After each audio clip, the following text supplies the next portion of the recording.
श्री राम दोस्तों, श्री राम जी जटायु से पहली बार कब और कहां और कैसे मिले, सुनिए।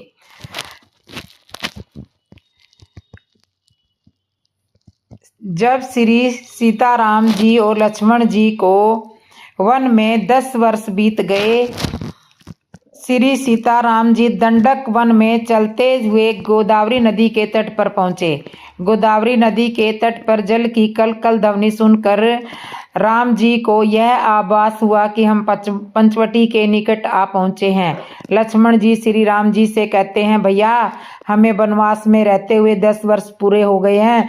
10 वर्ष की अवधि में हमने कितने ही सिद्ध महात्माओं के दर्शन किए हैं। यह हमारे लिए बड़े सौभाग्य की बात है। अब शेष समय हम इन स्थान पर रहकर व्यतीत करेंगे। वार्तालाप करते हुए तीनों प्राणी जा रहे हैं। तभी श्री जानकी जी ने एक विशाल पक्षी देखा। जानकी जी ने आश्चर्यचकित होकर राम से पूछा, आज तक मैंने ऐसा विशाल पक्षी नहीं देखा। लक्ष्मण जी ने मन में शंका हुई कि यह कोई राक्षस हो सकता है। उन्होंने अपने तरकस से बाण निकाल लिए और प्रहार करने को आतुर हुए।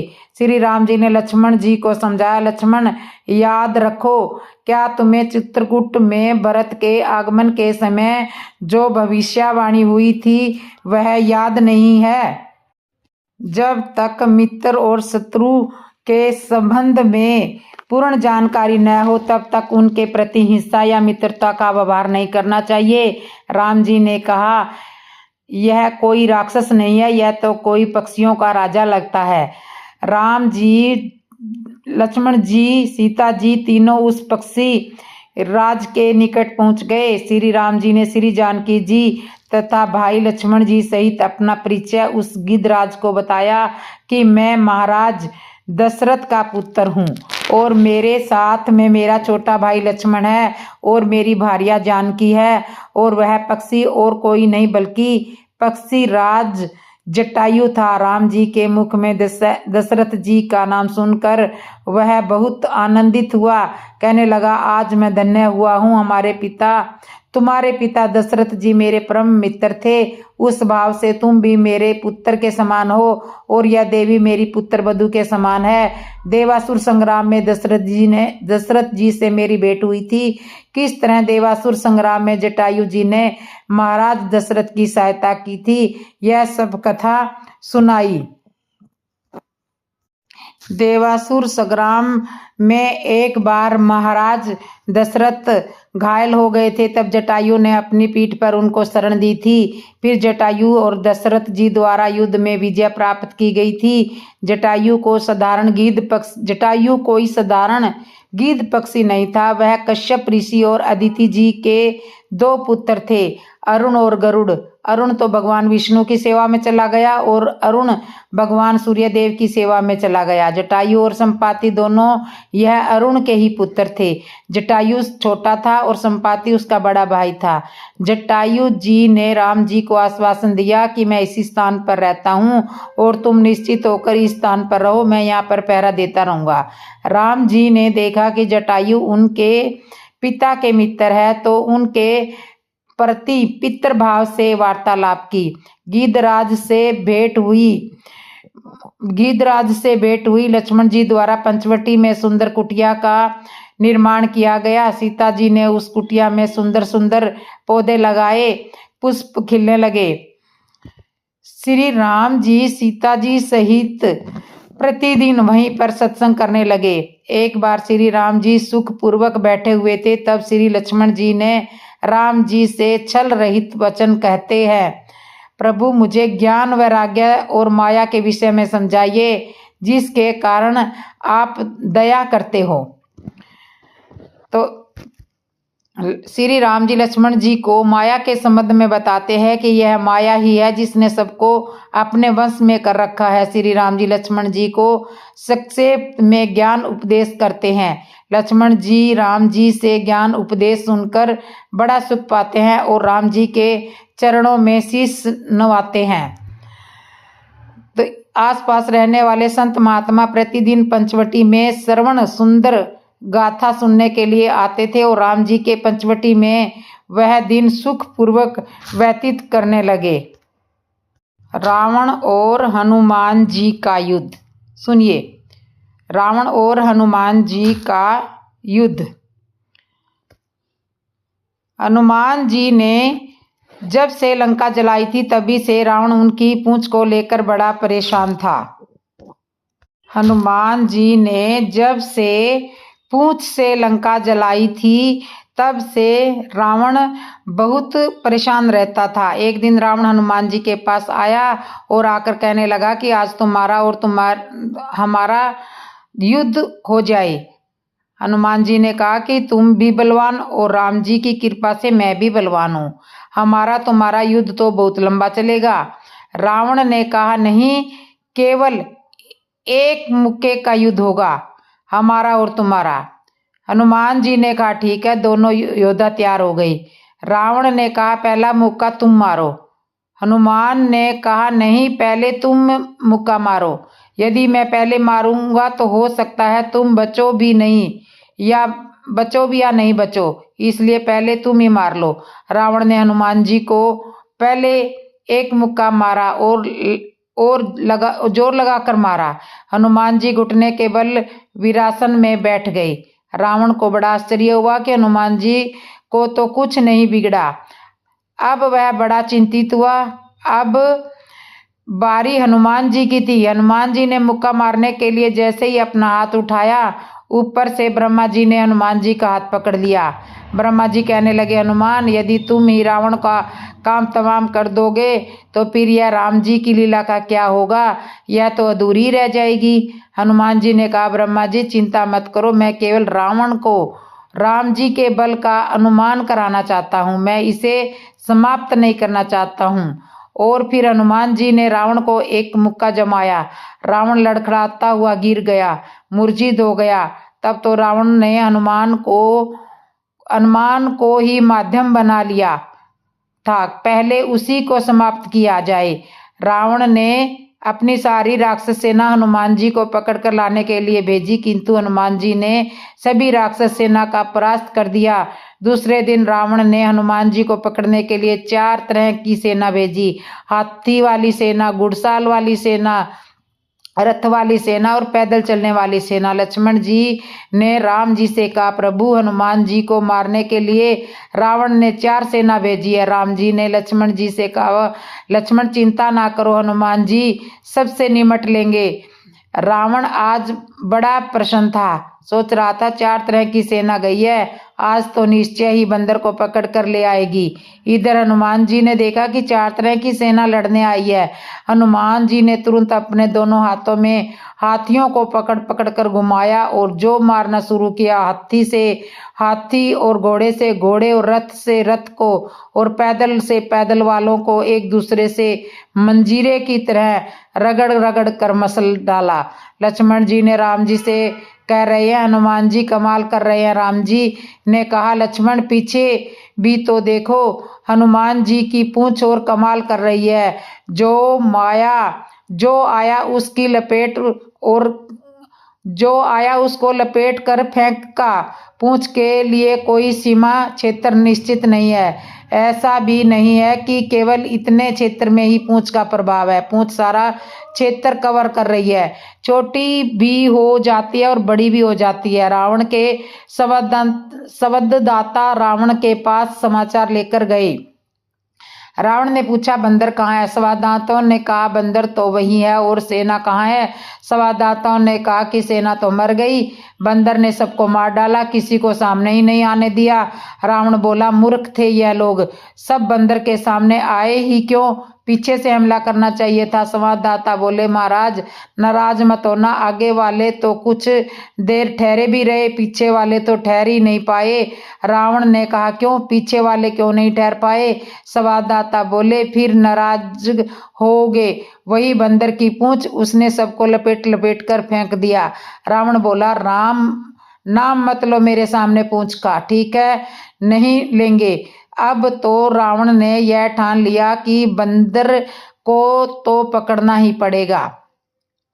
दूसरे दिन उसने हनुमान जी को पकड़ने के लिए अमर सेना भेजी। अमर सेना ऐसी थी कि जो अमर थी उसमें कोई उसे मार नहीं सकता था। समय राम जी भी नहीं। राम जी को बड़ी चिंता हुई कि मेरी प्रतिज्ञा पूरी कैसे होगी, मेरी प्रतिज्ञा पूरी कैसे, पृथ्वी से राक्षसों को कैसे मिटा पाऊंगा। हनुमान जी ने देखा और राम जी ने कहा, प्रभु चिंता मत करो, दास को आज्ञा दो, आपकी प्रतिज्ञा भी पूरी होगी और अमर सेना से निपटना मुझे आता है। राम जी ने हनुमान जी से कहा, हनुमान यह सेना अमर है, इसे कोई मार नहीं सकता। हनुमान जी ने कहा, प्रभु यदि यह सेना अमर है तो मैं भी अमर हूँ, मुझे भी जानकी जी ने अमर होने का वरदान दिया है। अजर अमर होई उत ताही सुत ताही, मैं भी अमर हूँ। लक्ष्मण जी ने कहा, हाँ प्रभु यह ठीक रहेगा, अमर अमर का युद्ध होने दो। अमर सेना युद्ध भूमि में आई है। हनुमान जी ने इनकी तरफ देखा ही नहीं। किसी ने हनुमान जी से कहा कि इनसे लड़ते क्यों नहीं। हनुमान जी ने कहा, फायदा क्या, जब यह मर नहीं सकती तो लड़ने से क्या फायदा। अमर सेना ने हनुमान जी पर आक्रमण किया। हनुमान जी ने सबको एक एक करके पूंछ में लपेट लपेट कर ऐसा फेंका कि पृथ्वी गुरुत्वाकर्षण शक्ति से ऊपर निकल गई और ऊपर जाते ही जाते रहे। हनुमान जी ने कहा, अब तुम बने रहो अमर। राम जी की प्रतिज्ञा पूरी हो गई। धरती से राक्षसों को मिटाना था, मिट गए। अब अब आसमान में घूमते रहो। जो अमर नहीं होते हैं वह तो यह मान लेते हैं कि ज़्यादा से ज़्यादा मरेंगे और क्या क्या होगा, किंतु अमर लोगों के साथ यह बड़ी विडंबना है। मरेंगे भी नहीं, पता नहीं कहाँ जा रहे हैं और आगे किस हाल में रहेंगे। रावण के संवाददाता रावण के पास आए। रावण ने पूछा, बंदर कहाँ है। संवाददाताओं ने फिर कहा, वही उत्तर दिया कि बंदर तो वहीं है। तो फिर अमर सेना कहाँ है। अब संवाददाता यह कह नहीं सकते। अब संवाददाता ये तो कह नहीं सकते कि अमर सेना मर गई, मर तो सकती ही नहीं थी। तो उन्होंने कहा गई। रावण ने पूछा, कहाँ गई। अब संवाददाता क्या बताए कहाँ गई। कहने लगे, हमने जाते हुए देखा, ऊपर लौट कर नहीं आई। कैसे गई यह बताएंगे तो आप फिर नाराज होगे। उस बंदर ने पूंछ में लपेट लपेट कर उनको फेंका। रावण चिल्लाया, फिर वही पूंछ, नाम मत लो मेरे सामने पूंछ का, मेरे सामने से हट जाओ तुम। रावण ने विचार किया कि एक बार फिर मैं भी तो देखूं आखिर क्या करामात है इस पूंछ में। हनुमान जी मैदान में बैठे हुए थे। रावण चुपके से गया और हनुमान जी के पीछे जाकर हनुमान जी की पूंछ को ताकत से पकड़ लिया। रावण सोच रहा था कि अब वह पीछे मुड़ेगा और मुझसे भिड़ेगा, किंतु हनुमान जी ने ऐसा कुछ नहीं किया। ना तो वह पीछे मुड़े और ना रावण से भिड़े। हनुमान जी सीधे एकदम आकाश में उड़े। हनुमान जी की बुद्धिमत्ता वरिष्ठ है। वह जान गए थे रावण के उद्देश्य को, इसलिए वह उड़े और इतनी तेजी से उड़े कि रावण कुछ समझ ही नहीं पाया। वह हनुमान जी की पूंछ को छोड़ भी नहीं पाया। अब रावण घबरा गया। उसने सोचा ही नहीं था कि ऐसा भी हो सकता है। आसमान में हनुमान जी की पूंछ पकड़े हुए रावण लटक रहा है। शंकर भगवान से प्रार्थना कर रहा है कि भगवान, हे भोलेनाथ, कहीं ऐसा ना हो कि इस बंदर की पूंछ टूट जाए या मेरे हाथ से छूट जाए, नहीं तो मैं कहीं का नहीं रहूंगा। हे भोलेनाथ, इस बंदर की पूंछ को कुछ होने न पाए, यह कुशल रहे, बस इतनी प्रार्थना है। हनुमान जी ने रावण से कहा, रावण, संत की पूंछ को तुमने पकड़ा, यह तो अच्छा किया, पकड़ना भी चाहिए, किंतु संत की प्रतिष्ठा रूपी पूंछ को जिसने भी उखेड़ने का प्रयास किया वह आज तक कहीं का नहीं रहा। दोबारा ऐसी भूल मत करना। रावण मौन रहा। कुछ समय तक हनुमान जी ने रावण को आसमान में घुमाया और फिर भूमि पर ले गए। रावण अभिमानी था, हनुमान जी अभिमान्य शून्य थे।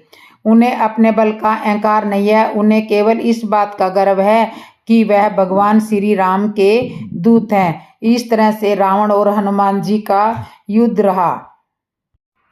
एक बार हनुमान जी अपना बल ही भूल गए थे। सुनिए कैसे। एक बार देवराज इंद्र की सभा में स्वर्ग में लगी हुई थी। एक बार देवराज इंद्र की सभा स्वर्ग में लगी हुई थी, जिसमें दुर्वासा ऋषि भी भाग ले रहे थे। जिस समय सभा में विचार विमर्श चल रहा था, उसी समय सभा के मध्य ही पुंजिक स्थली नामक इंद्रलोक की अप्सरा बार बार इधर उधर आ जा रही थी। सभा के मध्य पुंजिका स्थली का यह आचरण ऋषि दुर्वासा को अच्छा नहीं लगा। दुर्वासा ऋषि अपने क्रोध के लिए प्रसिद्ध है। उन्होंने पुंजिक स्थली को कई बार टोक कर ऐसा करने से मना किया, लेकिन वह अनसुना कर वैसा ही करती रही। तो दुर्वासा ऋषि ने कहा, तुझे देव सभा की मर्यादा क्या ज्ञान नहीं है? तू कैसी देव अप्सरा है जो वानरियों की तरह बार बार आ जाकर सभा में व्यवस्था को बिगाड़ रही है। जा, अपनी इस आदत के कारण तुम वानरी बन जा।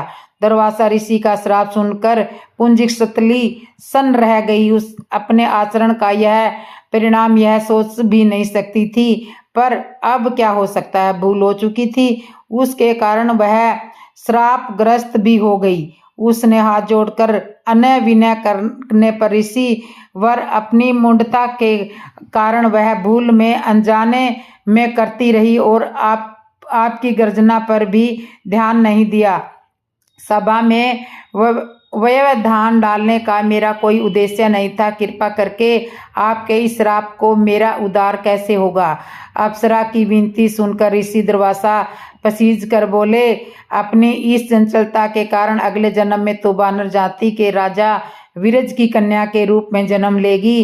तू देव सभा की अप्सरा है, अतः तेरे गर्भ से एक महान बलशाली यशस्वी तथा प्रभु भक्त बालक का जन्म होगा। पूजिक अप्सरा को संतोष हुआ। पुनर्जन्म में वानर राज विराज की कन्या के रूप में उसका जन्म हुआ।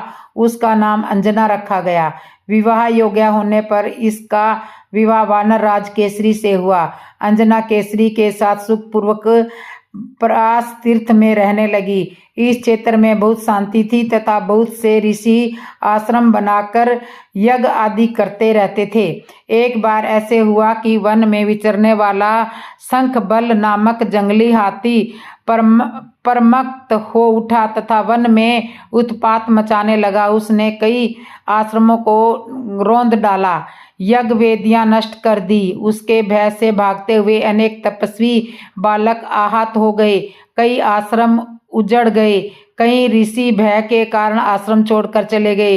केसरी को जब शंख बल नामक हाथी के इस उत्पात का पता लगा तो वह आश्रम तथा आश्रमवासियों की रक्षा के लिए तत्काल वहां आए और शंख बल और बड़ी कुशलता से घेर कर उनके दोनों दांतों को पकड़कर उखाड़ दिया। पीड़ा से चिखाड़ता हुआ वह हाथी वही धराशायी हो गया और मर गया। आश्रम की रक्षा के लिए उनके अचानक पहुंचने तथा हाथी को मारकर आश्रम वासियों को निर्भय कर देने वाले केसरी को ऐसा बल देखकर ऋषि मुनि बहुत प्रसन्न हुए और केसरी के पास आकर आशीर्वाद देते हुए कहा, वानर राज केसरी, जिस प्रकार तुमने आज हम सब की तथा आश्रम की रक्षा की है, इसी प्रकार भविष्य में तुम्हारा होने वाला पुत्र पवन जैसे वेग वाला होगा तथा रुद्र जैसा महान बलशाली होगा।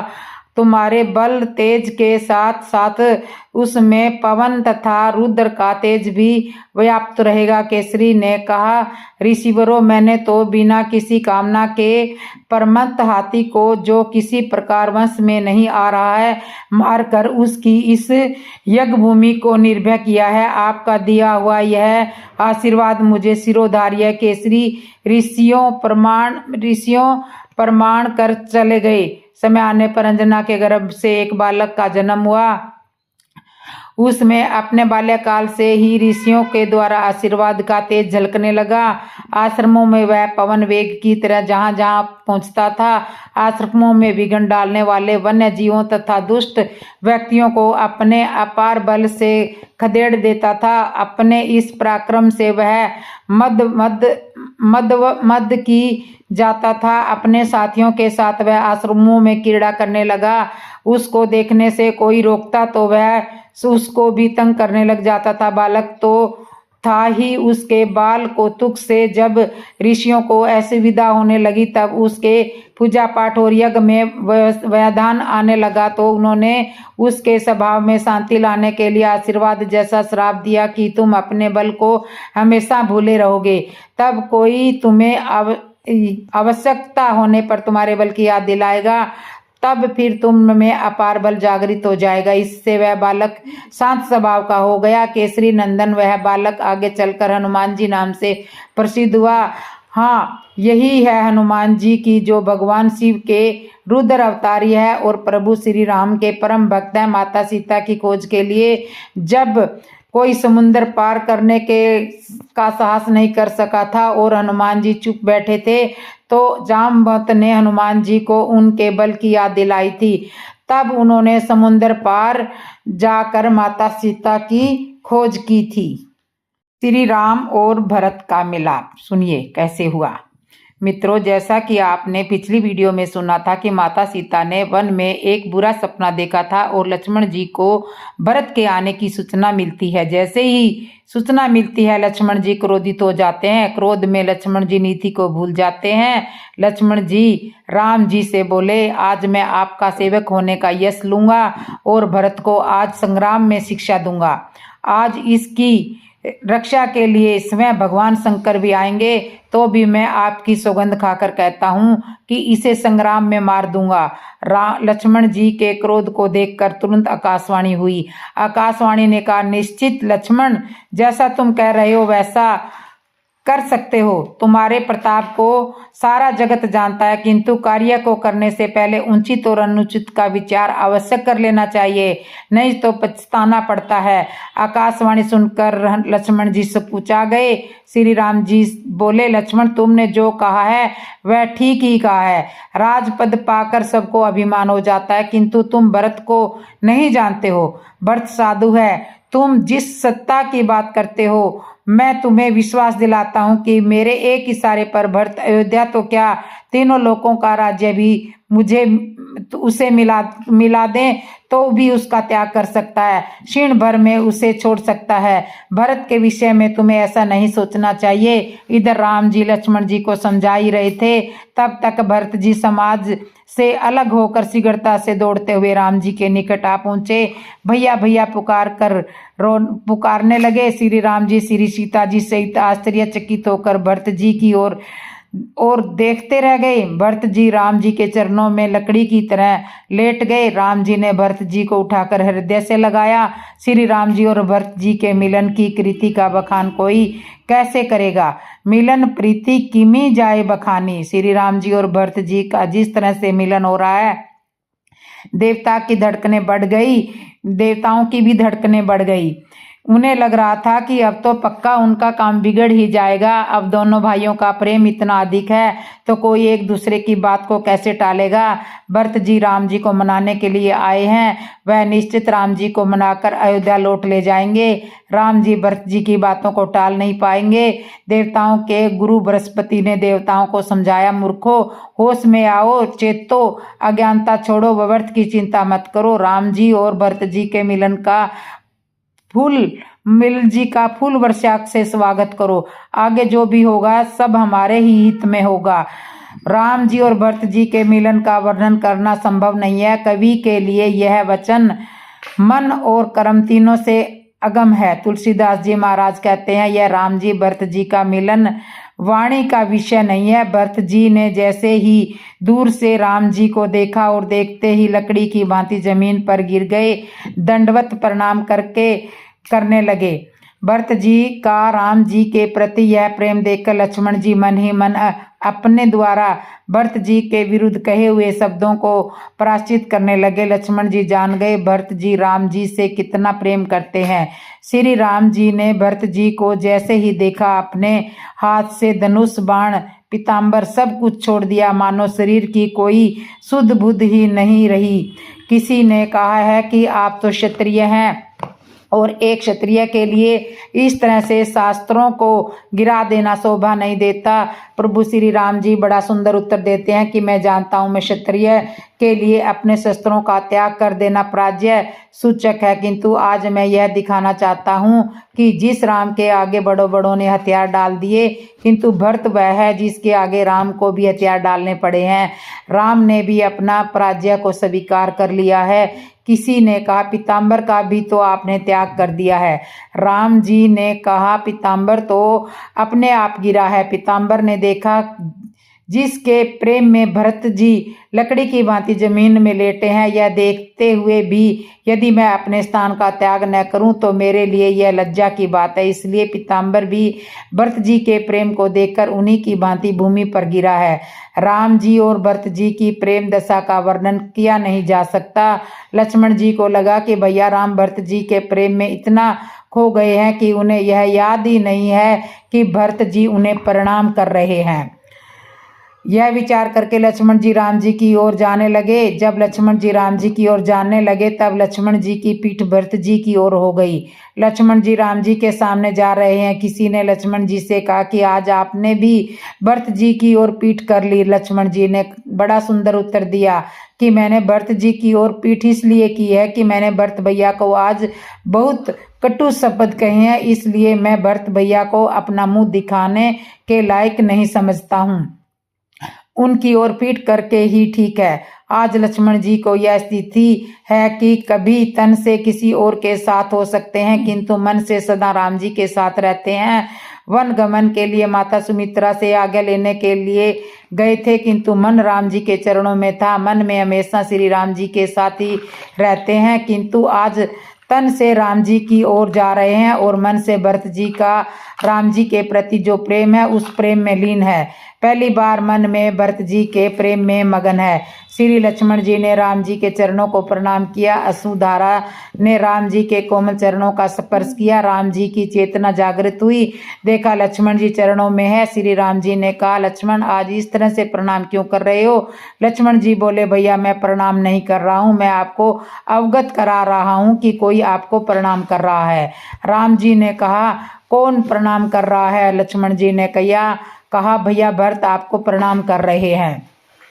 लक्ष्मण जी ने राम जी को स्मरण कराया। श्री राम जी ने भरत जी के समीप गए और कहा भैया भरत उठो। भरत जी बोले प्रभु मैं तो एक लकड़ी की भांति हूँ और लकड़ी गिर जाती है तो उठ नहीं सकती, किंतु उठ नहीं सकते। श्री राम जी ने भरत जी को उठाया और अपने गले से लगाया। राम जी और भरत जी के मिलन का यह प्रसंग कवि के लिए वाणी का विषय नहीं है। भरत जी शीघ्रता से माता सीता के चरणों में गिरे। सीता माता की आंसुओं की धारा भरत जी के हाथों पर गिरी, मानो भरत जी को आशीर्वाद मिल चुका हो। श्री सीता जी माता जी के आशीर्वाद से भरत जी निश्चित हुए। लक्ष्मण जी ने नेत्रों में जल भरते हुए भरत जी से कहा भैया मुझे क्षमा करना, मैंने आज आपको बहुत अपशब्द कहे। आज मैंने आपको मारने के लिए धनुष बाण भी उठा लिए, मुझे क्षमा कर दीजिए। भरत जी ने कहा जब धनुष बाण उठा ही लिया था तो मुझे मार ही देना चाहिए था, मैं इसी योग्य हूँ। आज यदि तुम मुझे मार देते तो मेरे ऊपर यह कलंक मिट जाता, मेरे ऊपर तुम्हारा बहुत बड़ा उपकार हो जाता। लक्ष्मण जी भरत जी से क्षमा प्रार्थना करने लगे। राम जी भाई शत्रुघ्न और अपने मित्र निषाद राज से मिले। स्थिति यह थी कि प्रेम मगन होने के कारण कोई बोल नहीं रहा था। तभी केवट ने राम जी से कहा कि भरत जी के साथ गुरुदेव और माताएं भी आई है। किसी ने केवट से कहा कि जब प्रेम मगन होकर सब प्रेम आनंद में डूब रहे थे तो फिर तुम क्यों बोले? सबको डूबने देते। केवट बोला मैं केवट हूँ, डूबते हुए को बचाने का मेरा काम है। जब कोई डूब रहा हो उस समय केवट यदि मौन रह जाए तो फिर केवट होने का क्या सोचिए है। अब केवट ने कहा कि गुरुदेव और माताएं भी आई है। तब श्री राम जी दौड़ते हुए और गुरुदेव के चरणों में प्रणाम किया। माताओं की दशा देखकर राम जी को समझने में देरी नहीं लगी कि पिताजी किस हाल में है।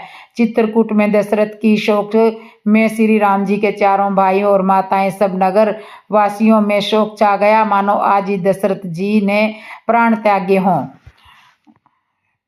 तो गुरु वशिष्ठ जी ने राम जी को समझाया मुनिवर बहुरी राम समुझाए। वेदों में जैसा वर्णन है उसके अनुसार राम जी ने पिताजी का क्रियाक्रम किया। तो दोस्तों आपको ये मेरी कथा कैसे लगी, आपको अच्छी लगी हो तो कमेंट में ज़रूर बताना।